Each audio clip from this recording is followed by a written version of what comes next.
નીતિ શતક મારી પાસે યુનિટ 3 અને 4 ભણવાનું છે, પણ મેં યુનિટ 1 પણ ચલાવ્યું છે. હવે આપણે જોતા જઈએ. સજ્જન પ્રશંસા થઈ ગયું છે, દુર્જન નિંદા થઈ ગયું છે, વિદ્યા મહિમા થઈ ગયું છે. આ થયું યુનિટ 1 અને ત્યાં સુધી યુનિટ 1ના સવાલો મેં ચલાવ્યા છે. યુનિટ 1 અને 2 હવે આગળ રૂપાબેન લેશે. ત્યાર પછી યુનિટ 3 એમાં જાઓ.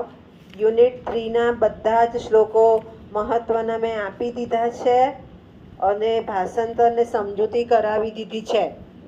હવે સવાલોમાં છે ધનનો મહિમા અને શ્રેષ્ઠ રાજા અને રાજનીતિ ચાલી ગયું છે. બધા જ શ્લોકો ઇમ્પોર્ટન્ટ મેં લખાવી દીધા છે અને ચલાવી દીધા છે. બીજા એકવાર રીડિંગ કરી નાખવાના. ત્યાર પછી ભર્તુહરીની શૈલી ચાલી કે બાકી? જે લોકો હાજર રહે એ બોલે, બીજા નહીં. ચલાઈ છે શૈલી? ચલાઈ ગઈ છે, હે ને? ભર્તુહરીની શૈલી થઈ ગયું છે. નપાસ થાજો બધા. પછી યુનિટ 4ના બધા જ ઇમ્પોર્ટન્ટ શ્લોક નોંધાવી દીધા છે, એટલે આપણે ચલાવવાના બાકી છે. હવે તમારી ચોપડી આપો. MCQ બધા જ હું રનિંગ લેક્ચરમાં ચર્ચા કરતી જાઉં છું. જે તે ચોપડીમાં છે. મારો બ્લોગ ખોલવાનો, બ્લોગ ઉપર છે. MCQનું ઇમ્પોર્ટન્ટ ના હોય, રોજે રોજ અંદર આવતા જાય. હવે એક જણ ચોપડી આપો એટલે એમાંથી પણ બોલતી જાઉં. ત્યાર પછી બીજો એક સવાલ ચલાવ્યો છે? જે લોકો હાજર હોય બોલે. નહીં ને? પુસ્તક આપો મને એક જણ. પુસ્તક આપતા આટલી વાર.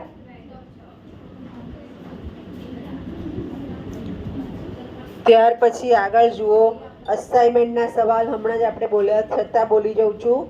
મુક્તકના લક્ષણો આપી ક્યાંક આગુ પાછું થતું હોય તો મને પણ યાદ કરાવજો.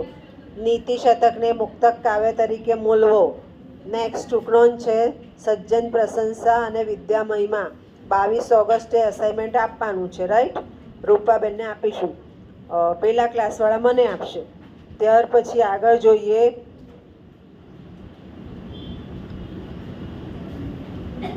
ભર્તુહરીનું જીવન એ જાતે જોઈ લેવાનો સવાલ છે. હવે મહિમા આમાં તો છે. મહિમા ક્યાં? માહી આમાં તો છે. શું નથી જડતું? આપણે ધ્યાન જ નથી રાખતા. આપણે ધ્યાન જ નથી રાખતા. ત્યાર પછી જોઈએ નીતિ શતકનું મૂલ્યાંકન. એ સવાલ હું સમજાવી દઈશ. નીતિ શતકનું મૂલ્યાંકન એ હું સમજાવી દઈશ. ત્યાર પછી નીતિ શતક અન્યોક્તિ કાવ્ય તરીકે એ હું સમજાવી દઈશ. ત્યાર પછી યુનિટ 3 અને 4માં જોઈએ ટૂંકનોંધો. કર્મની પ્રબળતા થઈ ગઈ. ભાગ્ય કર્મની પ્રબળતા એ ટૂંકનોંધ ચલાવી દીધી છે. ભાગ્ય અને કર્મની પ્રબળતા ચલાવી દીધી છે.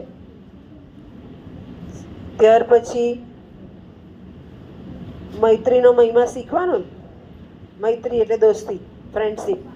ઓકે, બાકી તો જોઈ લઈએ છીએ આપણે.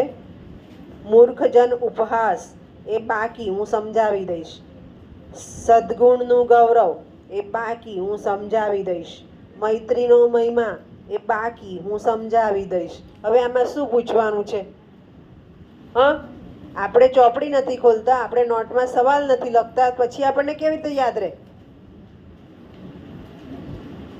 આ થયું નીતિ શતકના બધા જ સવાલો, બધા જ શ્લોકના નંબર વગેરે.